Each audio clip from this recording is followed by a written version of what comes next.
Welcome to the Nerd Party.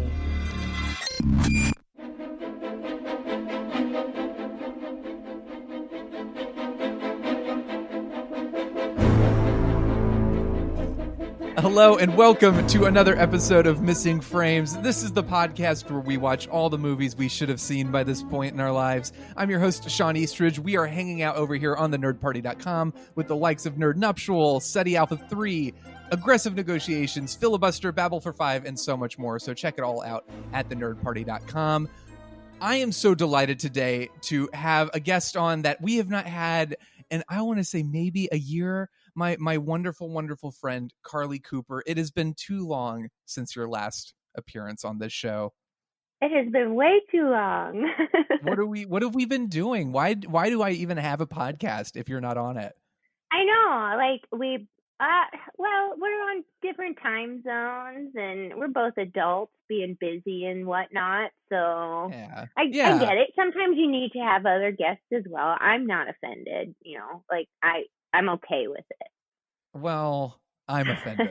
I'm offended. You should be more offended, and frankly, I'm a little upset you aren't. But we were talking. We've been trying to do another movie because we've done a couple episodes. And for those of you who don't know, I bring this up every episode, but I always assume maybe somebody doesn't know. Somebody doesn't know the fact that we've known each other for so many years. And I more than half my life now. Yeah, I've known you for more than half your life. Last time it was exactly half of my life. Yes, now it's more. So our friendship is just going to a whole other level. I don't know what percentage of my life. I didn't do the math beforehand. I probably should have. We're probably getting close to half your life too then, because you're not much older than me. I think you're 100% correct. I'm also glad this is the tangent we're on right now. So we're going to be watching a movie. You introduced me to one movie. We also watched a movie that neither of us had seen, which was the original Westworld. Oh, it's so good. It's so good. And you had worked on the TV show doing amazing effects work and things like that. And then we did Some Like It Hot because I was a terrible person. I still am to a certain extent, but I was terrible and I had never seen that movie. Nor had I ever seen any Marilyn movie, which I'm still very shooken to my core. You should be more shooken because I still have not watched any Marilyn Monroe movies since. You know what though? I'm not gonna begrudge you that, because when we watched Some Like It Hot, I told you I would send you a list of Marilyn Monroe movies to watch, starting with what you should progress through, and I haven't done that. So you can blame that on me, as you haven't been given the information to really dive into that yet. So I apologize. Yeah, there's little more I would love to do than blame you for something and not take any responsibility. So I will do that. But this time around, I'm going to introduce you to a movie, and we were trying to figure out what we should be watching. You told me you hadn't seen the movie Clue, which is maybe one of the funniest movies I've ever seen in my life. And I haven't seen it in so long, but it's one of my favorite comedies. And I felt like, you would get a kick out of that. So it is a comedy. It's a comedy. And it's, okay. Then I'm very excited. Yes, it is a comedy. It's also one of the more fascinating productions ever. It's just, where did this movie come from? Obviously, I don't know if you've heard of it, but there is a board game called Clue. And yes, see, that's how I know anything about this at all, is because of that board game. Because I'll be honest with you, I'm racking my brain, and I don't even think I've seen so much as a frame from a preview. I know nothing about this movie. Well, I'm going to tell you why you probably don't know anything about this movie, because when the movie was released, it was not a big hit. It was released in 1985. It kind of went into theaters and then very quickly disappeared. And I don't know why. I think maybe people were like, is that a board game? Is that based on the board game? What is this? Is it supposed to be a good movie? I guess the confusion was merited. There was also a whole thing where, depending on where and when you saw it, there were different endings that they put at the end. Yeah. And the movie that exists on streaming and on Blu-ray, I believe, is the one that just includes like all the best endings. So there are a couple different endings in this movie. So it's a quirky movie. I guess people were turned off by the fact that it's like, oh, it's based on a board game. Also, how No, many I love times do that. I? Yeah, and they were also confused by the fact that it's like, how many times do I have to see this? This is weird. Do I have to see it 3 or 4 times to get all the different endings? So I think that kind of hurt it. But the movie itself is actually really brilliant. I think it's Wait, one of the most. so was it intended to be that way? Like, as if different audiences were playing different versions of the board game, so they would get different outcomes? Yes. So it wasn't like, oh, this played out bad, we're not making any money, release this with a different ending. It was intentionally confusing that way? It was intentionally released as like, there are different endings. Maybe this will entice people to come back and see the movie again and see if they can get all the endings. But it wasn't good enough to merit going back on its own. Well, it's not that it is wasn't what I'm good. hearing.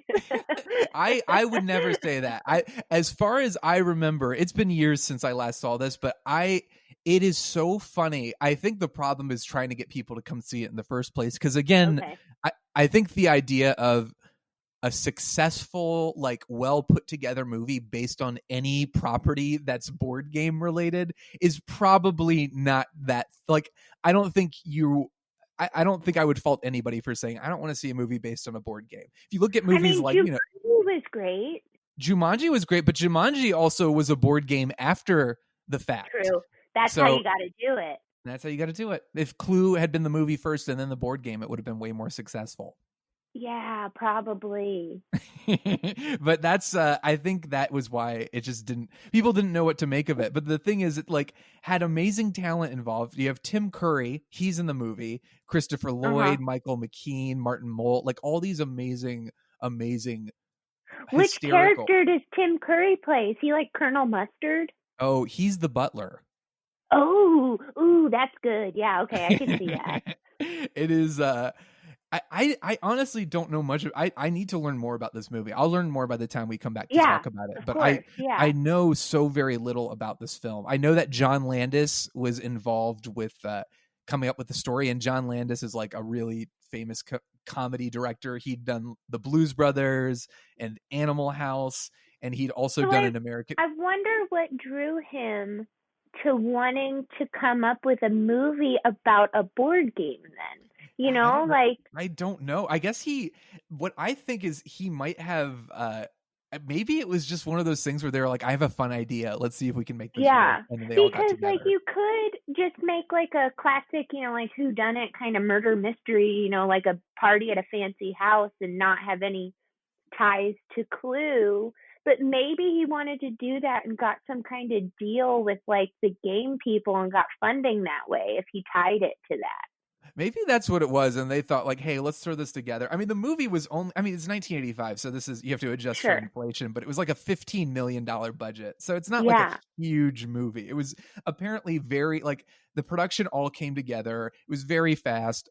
No one who was involved with the movie, like all the cast members, are like, it was a blur. We were all on drugs. Nobody knows what's happening. But like the movie, I don't want to say too much because I want you to be hopefully pleasantly. I'm excited. Hopefully pleasantly surprised by it.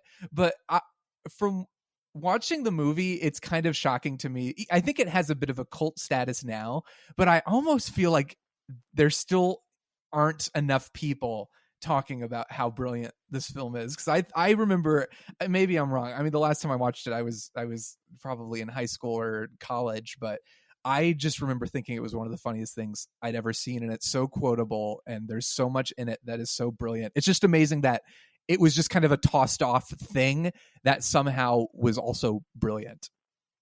Well, now I'm really excited that I've like not seen this so that I'm able to have this experience with you of like hearing your excitement about it. Like now I kind of maybe get how you felt a little bit when I introduced you to Some Like It Hot. Yeah, I think you're going to like it. I think you're going to like it. I'm sure I will, because I like quirky, like weird movies. Like I grew up liking Monty Python and I don't know, like just like weird outlandish humor and I love the game Clue. Like I remember that being a game that I liked a lot as a kid. I mean, okay, let me just ask you this because I'm wondering how much it is based off of the board game. Is there any addressing to like the lack of ability for people to just move freely without or throughout the house or the castle? Like, do people like, oh, you can only like, go this far? And I'm going to play coy and say you'll have to find out, but I'm okay. also playing coy because I don't remember. Okay. All I remember is the movie it reminds me a little bit of like the Lego movie. I don't know if you saw that, but the Lego movie was almost way more brilliant and clever than it had any right to be, considering it was just like it's a Lego, it's a property, let's make a quick buck. It was like way more thoughtful and sweet and funny than it had any right to be. That's kind of how I feel about. I loved that movie. Yeah, that's kind of how I feel about Clue. Where Clue is, it's not like a heartfelt movie like the Lego movie is, but it's just as zany and madcap in a way that's like, this is too good to be just a movie that's based on a board game. But also the way they reference the board game is very clever and fun. Do you think that it's a little bit, or it was a little bit ahead of its time? Oh, for sure. I think that's why the movie didn't do as well. But it's definitely, there's some Monty Python vibes in it. You brought that up. Definitely, I think that's why you'll like this, because there's that sense of that comedic styling. But I think it's maybe because people, again, would not expect a movie based on a board game like Clue to actually be clever and fun and a great comedy on its own terms. The brand of Clue almost hurt it in a way. Like, it could have just been a completely random murder mystery, but the fact that it's Clue gives it that extra edge to be more special in a way. So I think it's ahead of its time, but also it was ahead of its time in terms of it could have been like a really cynical cash grab, and maybe it kind of was, but it was also a bunch of really talented people came in and made it something special, which I think we see a lot more nowadays. There's still things like, there's the Battleship movie, which I've never seen. I didn't see that. Not interested. No, I'm sure it's terrible. No, but if you think about like the board games that they had to choose from of what to make a movie about, like Sorry, couldn't really do anything with that. Chutes and Ladders, that would be not so great. Like just people sliding around or well, they did do a Mousetrap movie, didn't they? Oh no. I wonder if it's as good as this one. I'm gonna guess not. Even though I haven't seen this yet, now I just have really high expectations because of like you knowing my sense of humor and like me understanding like your appreciation for silliness and whatnot. Like, I feel like I'm going to very much enjoy this. Yes. I'm almost nervous. I'm now like, oh, have I hyped it up too much? Again, I haven't seen it in a while. I'm basing this choice off the fact that I remember loving it from my high school years, and also the fact that I saw it a little bit more recently and just thought it was the most brilliant thing ever. So I think and I think I'm we're in glad for a we treat. chose a fun, like lighthearted movie versus some of the other ones that were a little like more darker or like scarier or whatever, because I feel like now's the time for people to maybe watch something that will make them laugh instead of something that scares them. I was gonna say, when we picked this, I was like, this is good. This is better than like something really depressing. I think we all need a little bit of a break from all the crazy like coronavirus stuff and But all these people, no one is social distancing in the movie, but they are all stuck in a house together. So I think that quarantined. They're quarantined. In a way, In a way, you could apply that. There you go. There's a social commentary that's very ahead of its time. Who would have thought that they could have predicted COVID-19? But is there anything about hand washing? Oh, maybe there. I hope there is. I'm okay. So I think we should just agree to try and find as many references to what's going on today and talk about how ahead of its time Clue was and how it actually predicted this happening and how itself was a clue to our future. I love this. I think we should do this. Let's make this happen. Conspiracy theories in Clue. Clue. Clue called COVID-19. That is the pitch. That's the pitch. You heard of it this here episode. first. We're about to find out how accurate it is. So let's do it. Let's watch Clue, and we will be back to find out how much of COVID-19 it predicted. Awesome.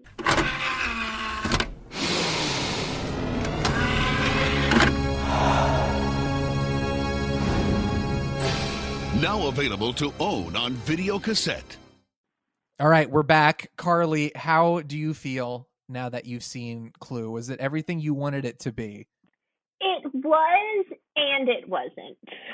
I felt the exact same way. It was so weird watching it after praising it so much in the first part of the episode. I was like, oh, this isn't nearly as funny as I remember it being, but it is still very funny at points. There were so many moments where I laughed or I went, Like, okay, so at the very beginning, the opening credits, I immediately was like, oh, because it said starring in alphabetical order.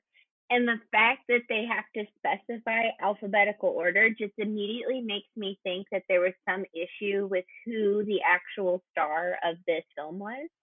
And that like production didn't quite work it out. So the way to like just ease everyone's like frustration about that is just be like, oh, we're just doing it in alphabetical order. That seems like the most political way to be like, nobody has top billing, you're all equal. And in this case, it kind of works. Yeah, but I mean, it should have been Tim Curry. You know, like he's the one who like orchestrates everything. He's kind of the narrator throughout the entire story. He's the one that explains everything. So like really that character should have been, but he wasn't as known as some of the other actors. So but he'd been in Rocky Horror Picture Show, so he was a pretty big star. I don't know, because he was playing a completely different character, and that character was so reliant on like the makeup and the costume, so it definitely wasn't like Tim Curry is the one we know. I think he was known by that point, but I think the fact that the last 30 minutes of the movie is him running around like at top speed and explaining everything. I know in a later interview he said that he like had to get medication for high blood pressure because of his energy levels during that scene. Gosh, that's hilarious. But I do think you're right. He deserves top billing, if not for everything else, at the very least for that last 30 minutes. Well, but he does kind of drive everything. He does. And I also read that originally it was supposed to be Rowan Atkinson, Mr. Bean, who was playing that character. But at the time, that would have been great. But at the time, nobody knew who he was. He was really just like a British star. So like he hadn't, jumped into the Mr. Bean role yet. But like, so it's just kind of funny, the way that I just immediately in watching, I was like opening and it was like, oh, they can't even agree on who the star is. This is going to be great. But you know what? That kind of gives the impression that maybe there was some issues on set as far as like the cast not getting along. But from everything I've read and all the behind the scenes stuff, it sounds like everyone involved in this movie had an absolute blast. So if there was anything, it wasn't ego of the stars. It was just the production, like the marketers saying, oh, just alphabetical order. But also, because I also read that Carrie Fisher was cast as Miss Scarlet. I know, how great was that? She went into rehab 4 days before production started. So maybe like them having to like rework some casting things and, like maybe that took place or like had part in why it was listed that way. But I just always think it's like those stupid little details I know like people don't pay attention to, but that was the first thing that pops up on the screen after Clue, and I was like, ooh, yes, there's gonna be some like weirdness. What happened there? You were basically like, could this be the first Clue in Clue? Yes, exactly. No, but then I love when we're being introduced to all the characters. I love, that Tim Curry's character Wadsworth, he carries like that bag of meat so that he can just give it to the dogs, and then he ends up stepping in like the dog poo. So then as people are introduced to him, he just like smells like shit Classic move. Classic move. Stepping in the dog poo. And then I love when we're meeting Miss Scarlet. And firstly, when you first see her, I was like, that coat, what's going on with that? Is it a hood? Is it a collar? Like, I liked it, but I was very confused about what it was. And She then looked when like she was from the future. Yeah, it's like a Jetsons outfit. Yes. And then when she's trying to like get somebody to help her, she does the, kind of like stereotypical, like showing a little like leg or whatever. But instead of showing a little leg, she bends over the hood of the car and sticks her ass. I thought that was great. I also love when they pull up to the house. So Christopher Lloyd, it's crazy to think this movie came out the same year as Back to the Future. So Christopher Lloyd had this, and obviously one was a much bigger hit than the other. But it was great seeing him in this movie, and I love when they pull up to the house. And she's like, "Why did the car stop?" And he goes, "Because it's frightened." And then when she first jumps in the car and they realize they're going to the same place, it's not raining yet, and he turns on the wipers really hard. Squeak, squeak, squeak, squeak. Sarah pointed that out too. She's like, "It's not raining," and I'm like, "I know." But then in the next scene, it was. So it's like, and then it was pouring. Yeah, then it was pouring, but it's just like those little details happen so often in this movie, and they're very like dry comedy. But I love that kind of stuff. I think that stuff is hilarious. So I was laughing at a lot of parts where I'm sure people would be like, "Why is that funny?" And it's like, do you not get it? I think that's part of the movie's appeal too. It's one of those movies that once you love it, you love all of it, and everything suddenly goes from being moderately funny to being the most funny thing you've ever seen in your life. That was what surprised me most. Is I'd forgotten about a lot of it, and I was like, I know this movie's funny, but the first 20 to 30 minutes or so, I was like, this feels kind of slow, and it's a little dull, like as they're introducing characters and they have these little bits. But like the dinner table and setting up the mystery and everything, I was kind of like, this is kind of boring. It was, and the whole time, like while I was watching it, I was thinking, why are any of these people here? Like, you get a strange letter in the mail saying that it would be in your benefit to come to this dinner, signed a friend, and I'm like, well, like I wouldn't go to that. Like that just seems like a recipe for disaster. And then you find out they're being blackmailed. So then it makes sense why they're there. But then throughout the course of the movie, there are so many opportunities where they can all just leave. Yes. And then that's the end of it. And nobody does that. I think they're all like, they keep coming up with excuses. Like one person's like, I'm going to leave. And the other person's like, if you do, I'm going to tell the cops you did it. So they try to come up with ways to keep them all in the house. They do a pretty good job of that. And also there's, you have to take it with a pretty big grain of salt because the movie is almost knowingly absurd. Like it's so absurd. Like the first time you meet the maid, she's just jiggling, and the whole point is you're staring at her boobs. Like that's the point of that character, which apparently is why she was even cast in the first place. Colleen Camp, Jonathan Lynn, the director, he said I think he's made it. He's like, that's basically it. Because Madonna was up for that role, and I forget who else was, but there were like some notable people. But Colleen Camp came in to the audition in a French maid outfit, and like really was like over the top about it. But what clinched for her the role was the fact that she was very well endowed. And I do love, I love that the director is like, I'll admit it. And, which is hilarious because I mean that character really like what maid honestly like would dress like that? Like you're not protecting yourself from any of the chemicals you might be using or dust, I wondered. I couldn't figure out. I was like, whose maid is she? Is she Mr.? I guess she's Mr. Body's maid. So I was like, well, I guess the sleazy guy would make his maid dress like that. That was the only justification I could come up with. And also, it's just it's ridiculous and absurd. And I like. So the first 20 minutes, I'm like, oh, I love all these actors. This is all great. But nothing. It's not like the jokes don't really start landing until Mr. Body is killed, or allegedly is killed. He's killed a couple times. I thought there were some funny jokes like throughout dinner. Just a couple little like offhanded things. Like I love Mrs. Peacock where she was going on and on and on and on and on and would not stop talking. And then she's like, "This soup is delicious." Right. And then about Miss Scarlett saying that she'll eat anything. Like there were a couple jokes in there that were pretty funny, but you're right. Like it wasn't really like, I think, it was a lot of missed opportunities in the first 20 minutes where they weren't really like obvious jokes.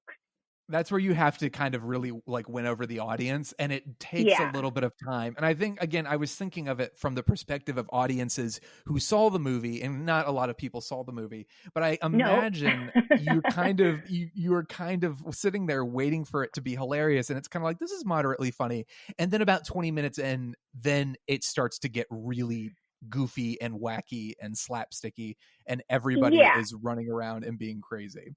Yeah, but to your point, it's hard for you to maybe care at that point because you've already been 20 minutes in and you're like, oh, now? Like, so I feel like if it had maybe picked up a little bit quicker, I might have enjoyed it a little bit more.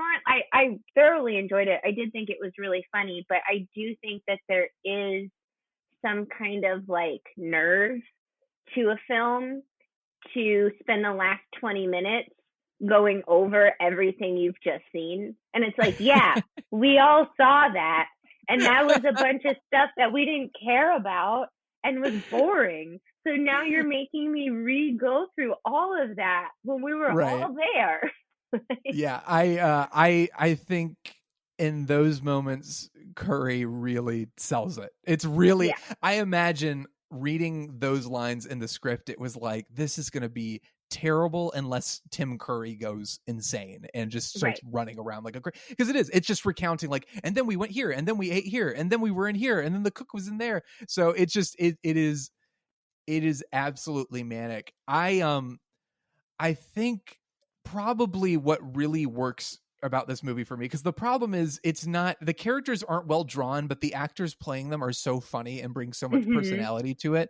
Everything on the page is kind of like, this is okay, but then there are also like very clever lines like, she threatened to kill her husband in public, and she's like, why would you kill your husband in public? And she goes, and Tim Curry responds, I think she meant to say she threatened in public to kill her husband. There are lots of really great smart lines like that I love, that always make me laugh.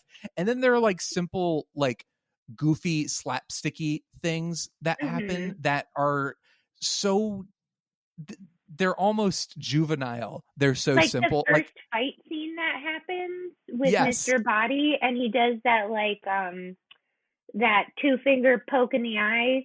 Right. Oh my God. It was like, that's ridiculous. So why is this happening? Well, even like when Wadsworth is yelling, he's like, I'm shouting, and the candlestick falls on his head, and for some reason I find that to be one of the funniest things I've ever seen in my life. When they were talking about all of the blackmail and the reasons why people were being blackmailed, and you find out that Mrs. White, I guess, chopped off her husband's junk, all of the men simultaneously cross their legs. Yes, there's a lot. This movie is almost bordering on the brilliance of a movie like Airplane or The Naked Gun, that similar brand of comedy. The whole time I was watching it.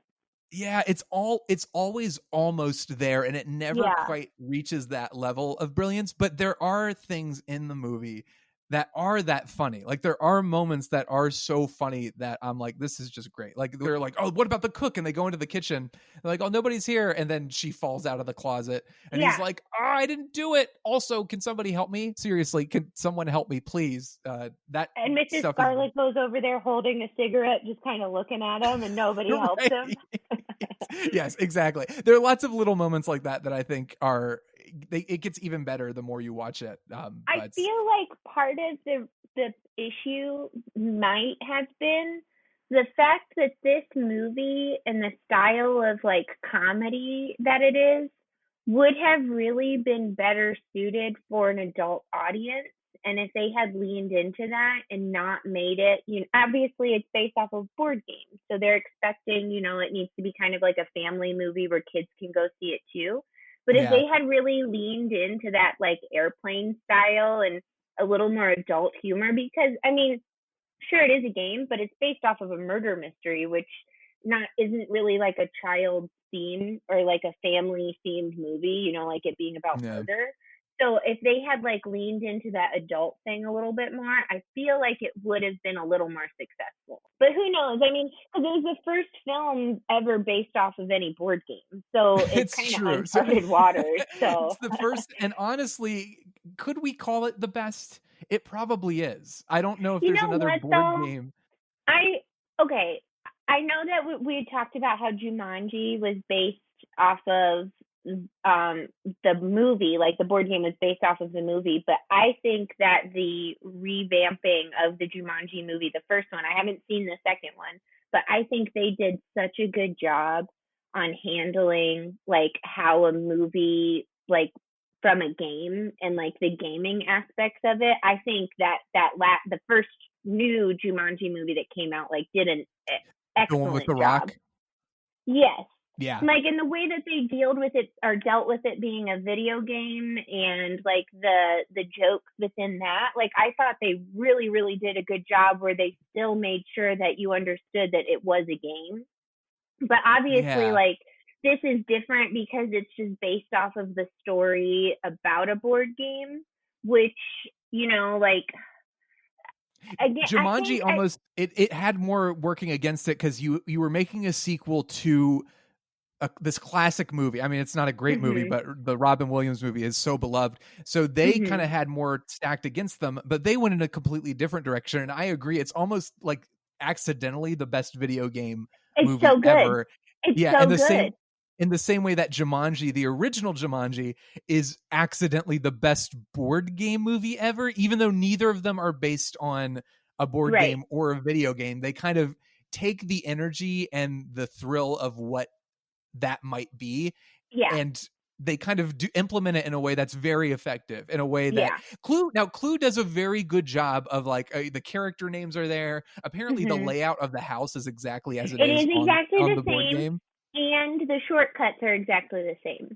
The shortcuts are the same, and then also you have all the weapons are in there. They found a clever way to get everything in there. It's just then the movie just becomes sort of its own thing and just loses track of whatever relation to the game, which I think it almost makes it better because of the fact that they were like, it's kind of Clue, but also it's just this ridiculous because movie. The thing is with Clue, like every game is a little bit different, being on who, what, with, where, and they tried to achieve that by having different endings, but obviously that didn't work out so well.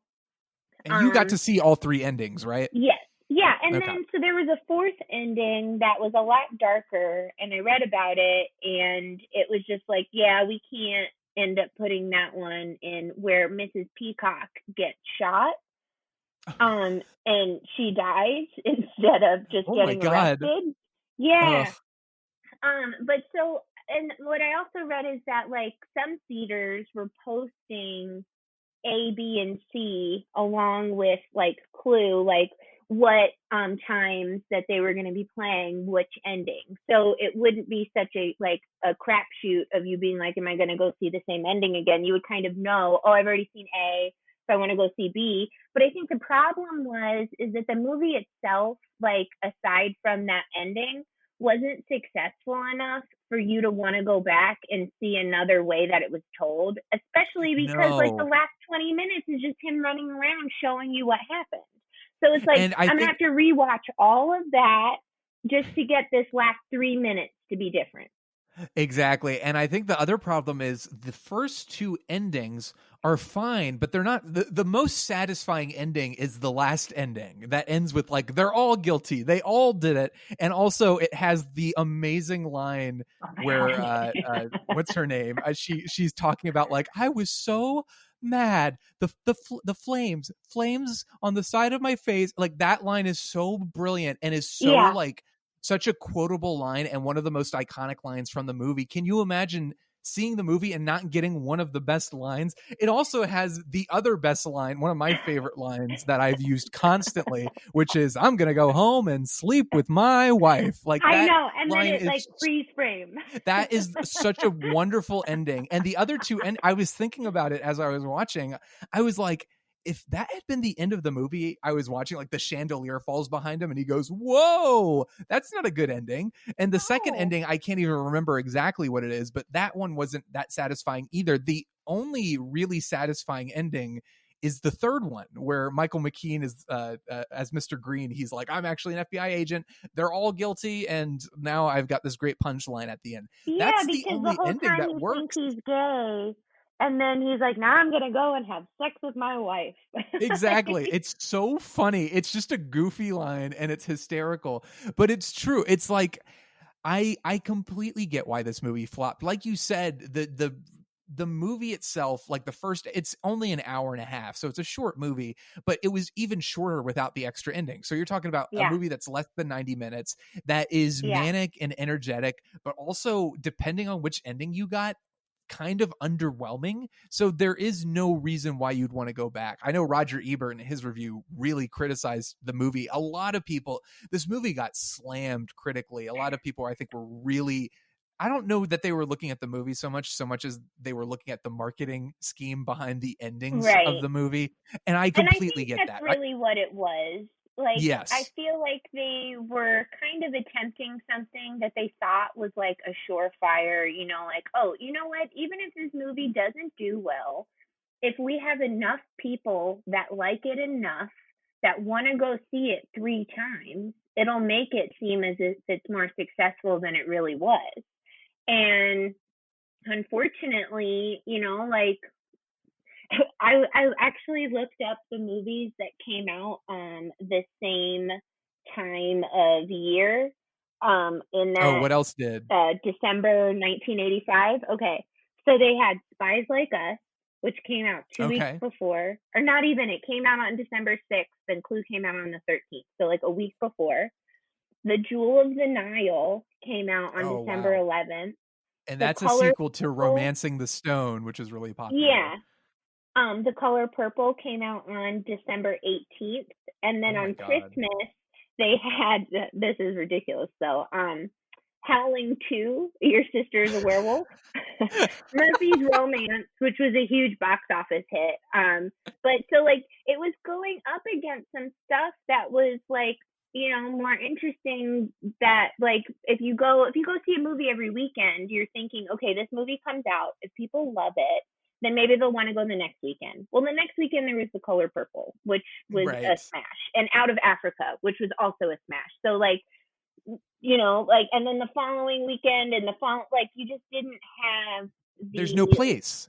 there's no place for it. And as much as I love the game, I just couldn't imagine like a scenario in which, like, I feel like if they had strayed away from the fact that it was Clue and just done a murder mystery, because like this was one of the last in this period of like mansion murder movies that were coming out, that started kind of in the mid 70s. So like there was a market for that, but I feel like they just kind of missed the mark a little bit with trying to just tie it too much into Clue, the game, You're and right.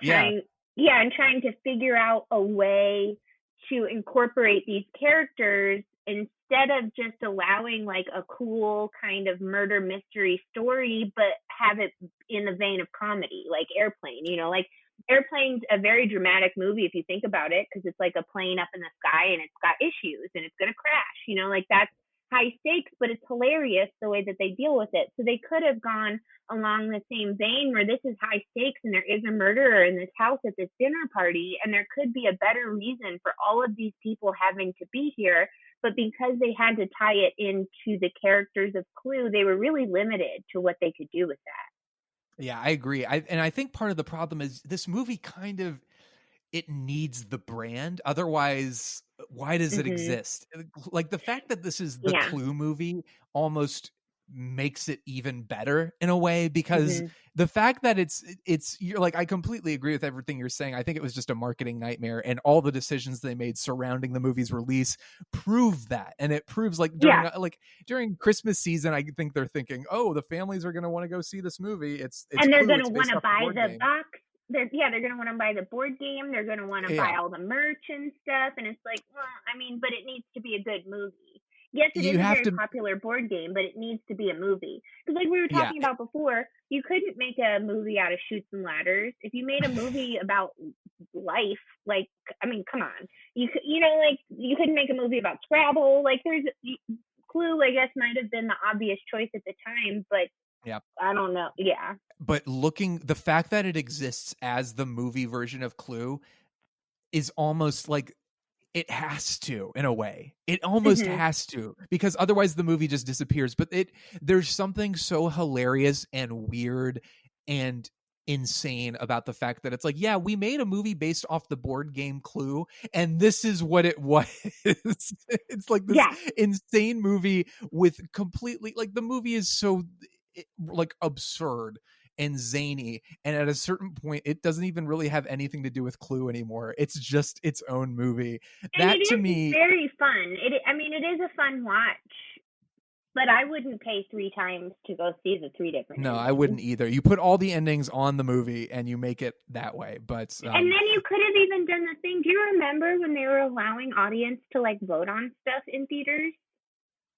I think so. I remember there was a period where they were trying that to see how it would go. Like, that kind of would have been cool for Clue if that had been something where they allowed the fans of the movie to decide, like, who actually did it. Like, you be the detective, you decide. And you could maybe, like, write in, another marketing scheme or whatever, but you put all 3 in front of the full audience and you let them see and you let them decide. And then that dictates maybe, like, something along that gets released later with the box, the VHS release, or, whatever. And I think, what's funny, too? I was just thinking about the 3rd ending, which is easily the best ending. That is the only time where anybody says, it was everyone in the library with the wrench or with the revolver. Like, it's the only time anyone says that in the movie. And so again, you're robbing audiences who went and happened to get the first 2 endings of all the best moments. And and again, if there's anything we know about Clue, it's that at the end you pick who did it, how they murdered them, like what weapon they used, and in which room they do it. And I don't think they ever say that again in the rest of the movie. So I agree with you. Yeah. No, I mean, I was just like, I also thought it was a little bit weird. I mean, I get it. Like, you need to introduce these aspects because of the game. Like, and Tim Curry does the whole thing where he's like, we need to figure out who did it, what room it was in, and what they killed him with. Like, he states that because those are the rules of the game and that's how you play. But it was very odd to me when they were all gifted these weapons. And I felt like that was kind of a really lazy way of introducing this stuff.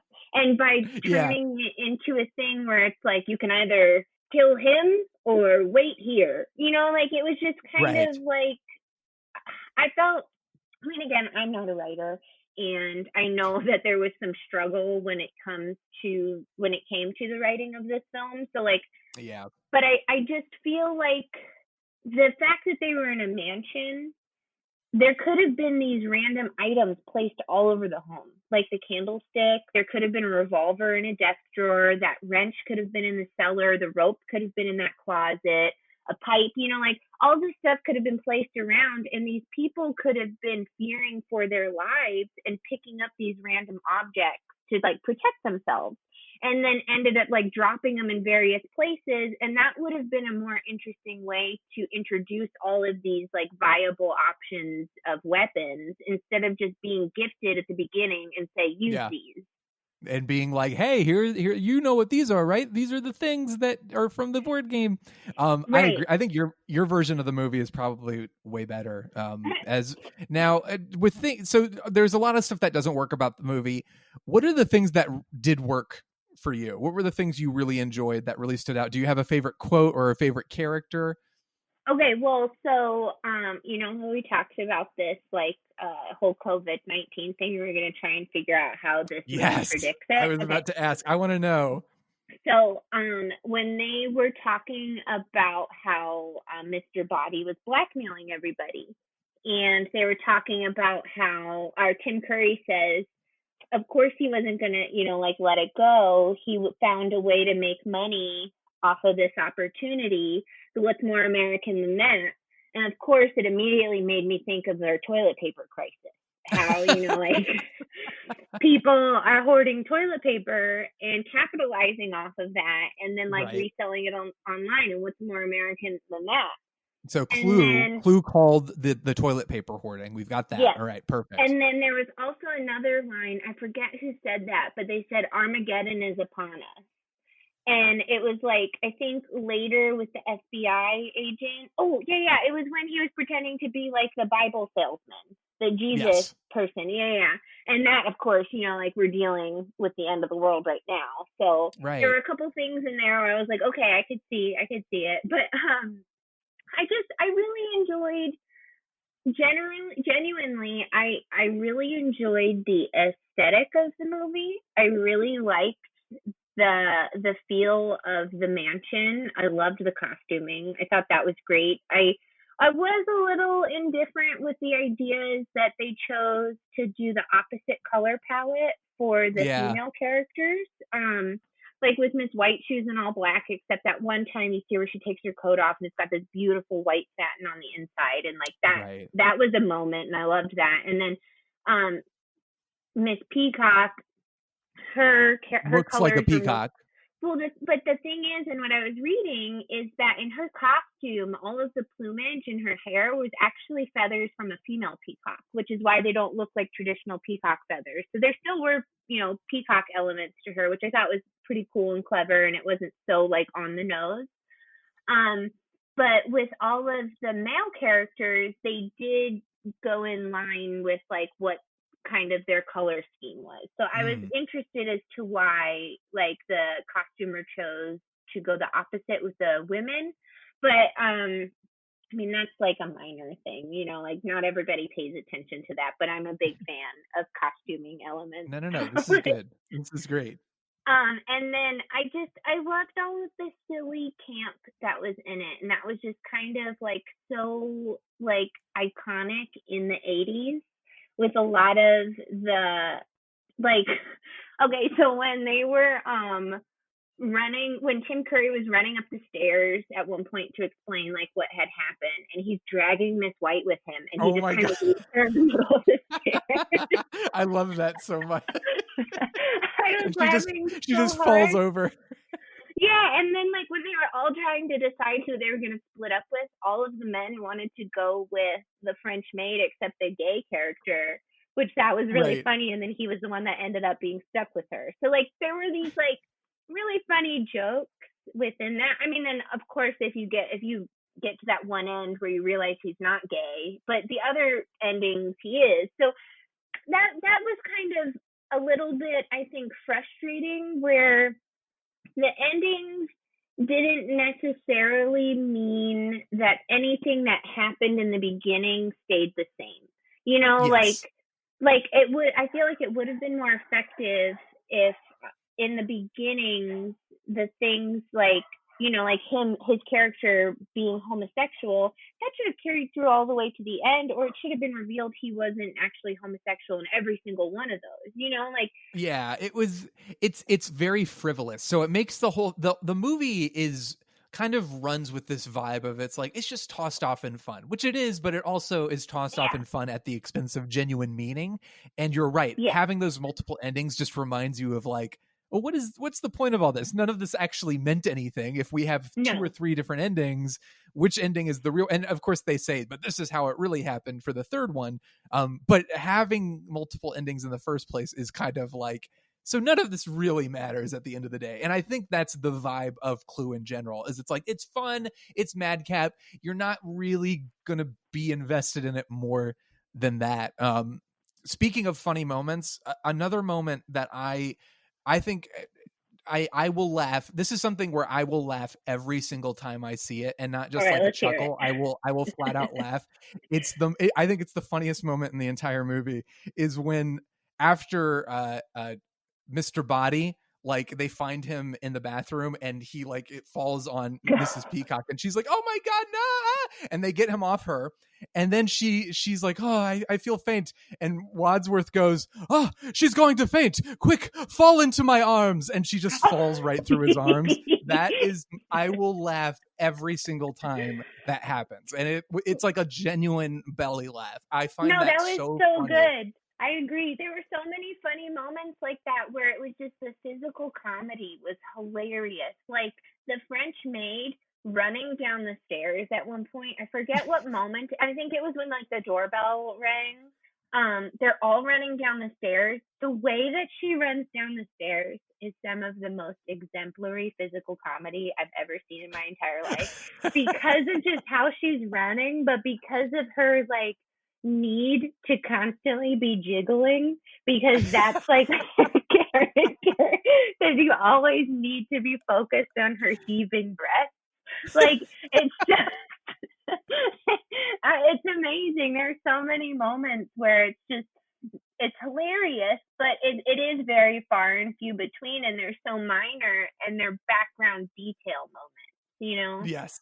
Yeah. There's a lot of the movie has so many, that the people making the movie are having a ton of fun, and they're smart, and it makes you wish like, oh, if only it had been a little bit faster, especially in the beginning, a little bit funnier, a little bit tighter.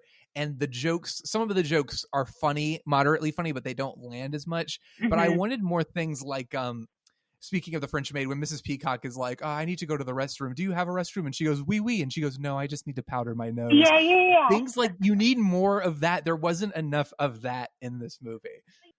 For some reason, I remember there being a lot more of that. I mean, there was a good amount. And okay, so when they were recanting, what was going on, and Tim Curry's running around, and he throws Mr. Green into the bathroom, and he closes the door, and like immediately when Mr. Green comes out, like you hear a toilet flush, and he's like washing his hands, like, so it's like he had just got thrown in there, and he's like, well, I might as well use this. That's what I also think. This movie, if you're a fan of this movie and you love this movie, there's a lot you can find in this movie to justify your fandom. Like I was going to ask you, the movie is obviously a cult classic now, which is really nice vindication, because it seems like everyone involved really put their hearts into it. They had a lot of fun making it. Do you think the cult classic status is justified in this movie's case? Can you see why people love it? 100%. I mean, like some of these characters are making out with the dead bodies to try and like convince the police officer that nothing like nefarious is going on. It's just, kind of a sexy party. And like, he's like, oh, nothing illegal in there. Just a couple people having a good time enjoying themselves. Right. Like that, when that was happening, and Mrs. Peacock and I forget, I think it was maybe Colonel Mustard, they were holding up the chef, and she's standing behind her and putting her hands all over his back, and he's holding on to her, and it's just like, oh my God, like this is so insane and nutty. And so I totally get why people like it now, and I completely see why it missed the mark then.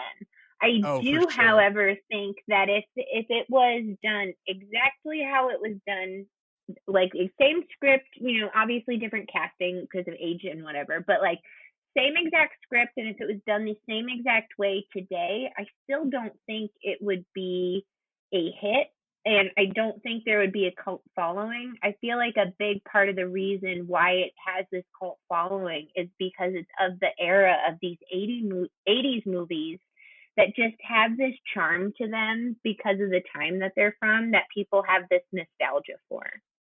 I think it's that, but I also think cable TV had a lot to do with it. That was the first way I saw it. It would play on cable all the time. So people, this is the era of films that were like kind of forgotten, and nobody, like A Christmas Story. is another good example. A Christmas Story was not a big hit. It was it had mixed reception, but then because like I don't know if it's TNT or TBS, they did their 24-hour marathon of A Christmas Story. People started watching it, and all of a sudden it took on this like status of this golden classic film.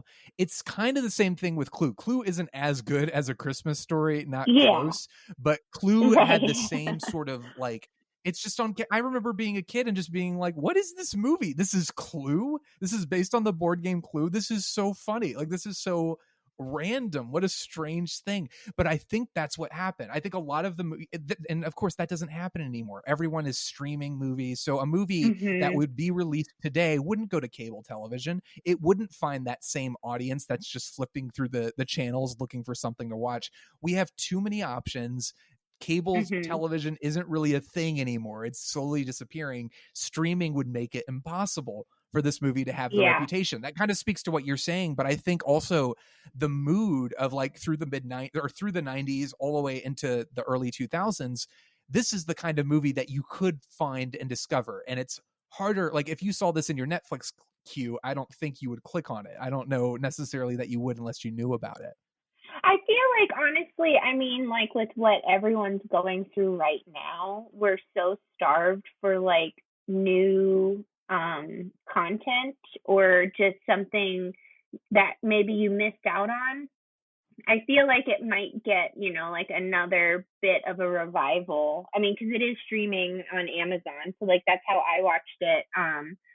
So it is available to people, and I feel like it is silly and it's fun and it kind of takes you out of, what everything that's going on, and it does give you this sense of nostalgia, especially if you grew up playing that game Clue and you grew up watching some of these actors in some of the other movies and some of the actors that are in, very successful shows right now, like Better Call Saul. So it's just like, I think.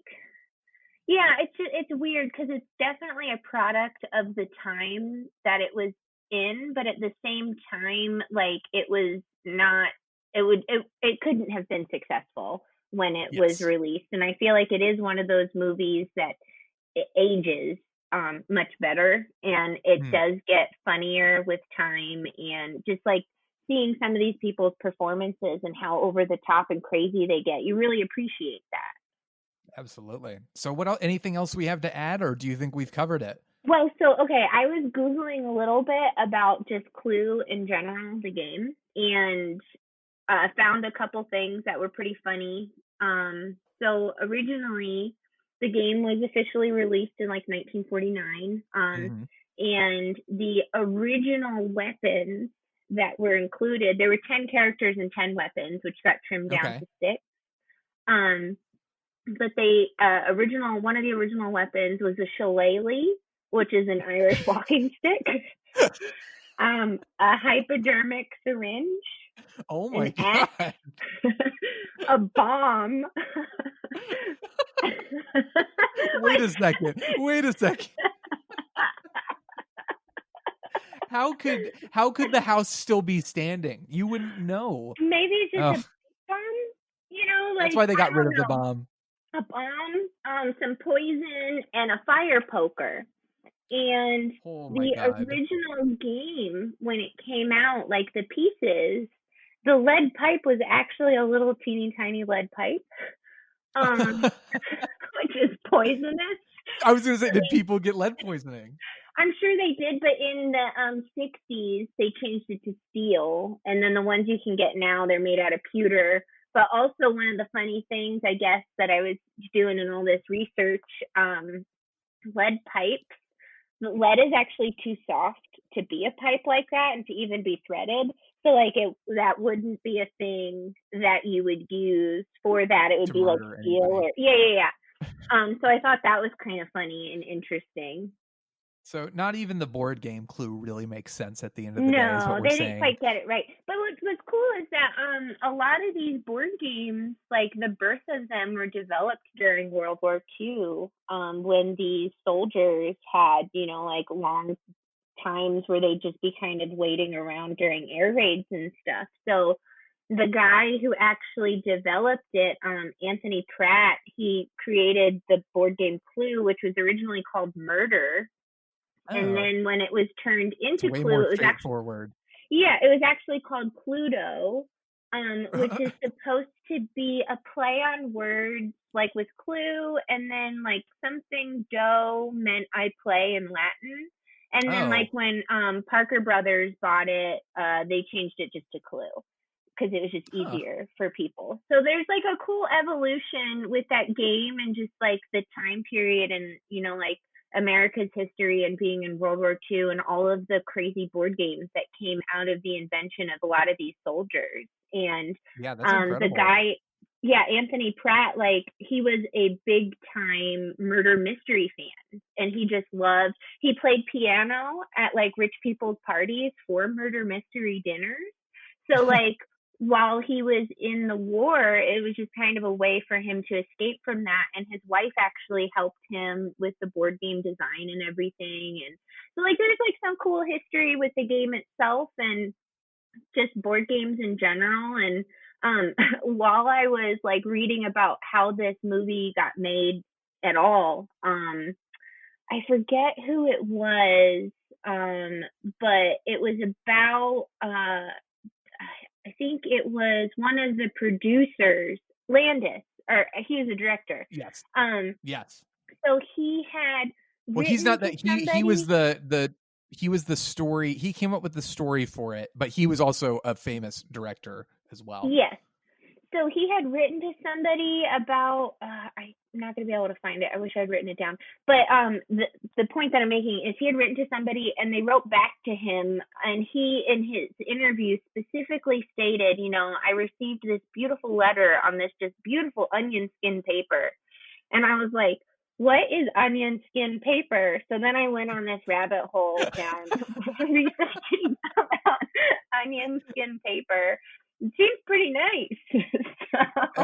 That seems delicious. Yeah, I didn't know that was a thing, but it is. So that's kind of cool. Now we all know. Yeah. So you know, if you're looking for that should have been a murder weapon in Clue. It should have, like, get a crazy paper cut. But it was just, I mean, I really enjoyed the movie, and I enjoyed getting to like read about some of the stories and the weird little facts that, you know, happened and going into making this movie and how it came to be. And the fact that, you know, it's successful now. I mean, like opening weekend, it made $2 million and it cost 15 to make. And I guess right now its gross, it's at 14.6. So it still hasn't made back what, but you know, that's not a huge flop anymore. Like they're just, it's okay. You know, it's okay. It did its best. And you know what?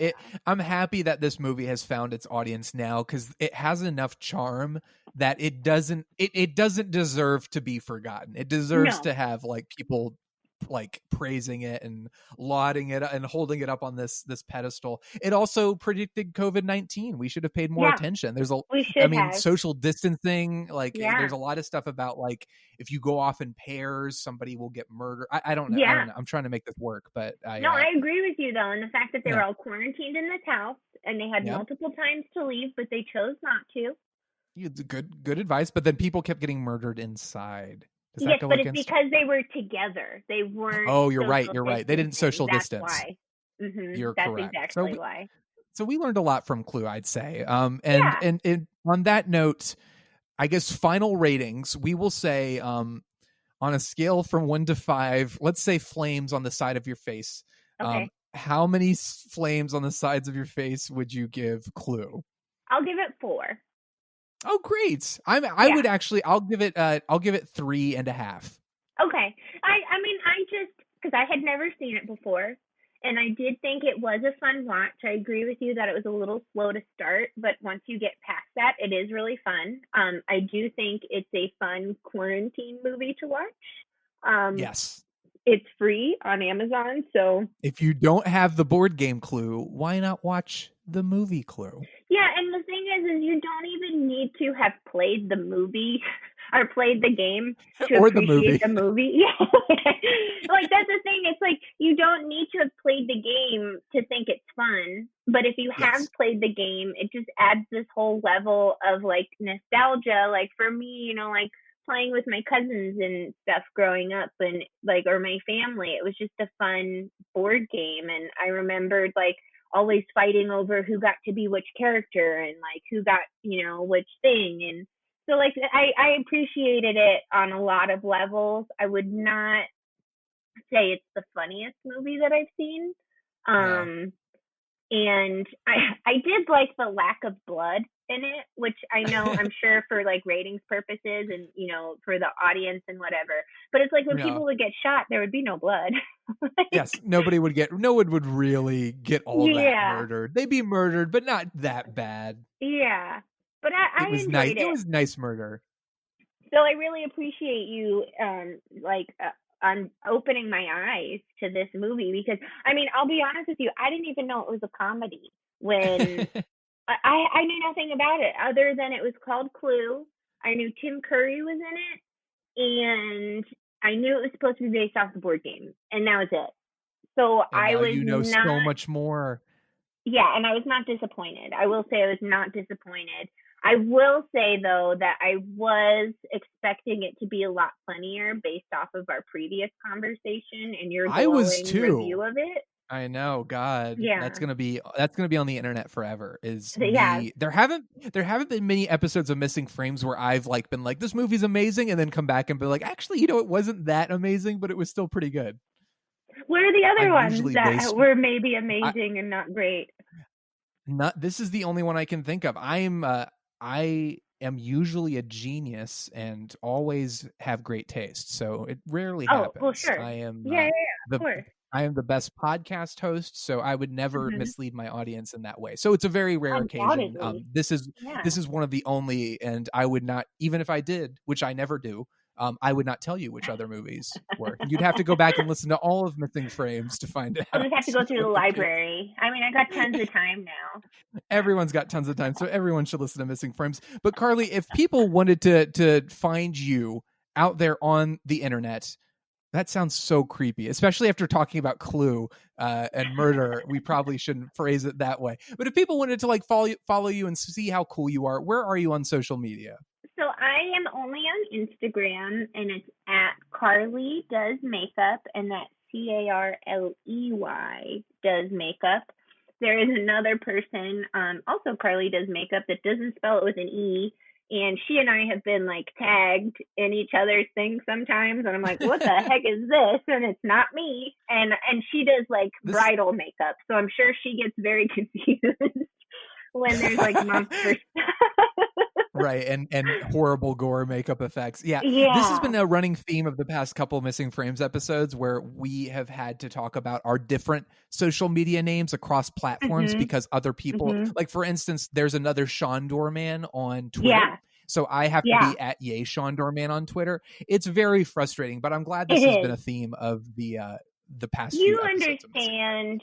But also you spell Shawn, you know, a little bit differently than some other people spell Shawn. So a little bit more correctly, I would say. I would agree. I personally think phonetically the way that your name is spelled, it looks most correct. I would agree with that as well. And I think that people out there who also agree with both of us should go ahead and follow me at Shawn Doorman on Instagram, which is, again, the correct spelling of Shawn and Shawn Doorman. And really the only Shawn Doorman you need to follow. There are no others. But why would you follow any other? But this has been such a delight. Carley, let's do this again, please. Yes, no, I would absolutely love to. I always love coming on talking about movies with you, and, you know, I love that I introduced you to Marilyn Monroe and you introduced me to Clue. So to French Maid. We'll make it happen. It'll be great. It'll be good. It'll be great. Thank you for being here, and thank you everyone for listening. We will see you soon. Will we see them soon? No, stay safe, everybody. Stay inside. Stay safe. Yeah, we're not going to see you anytime soon.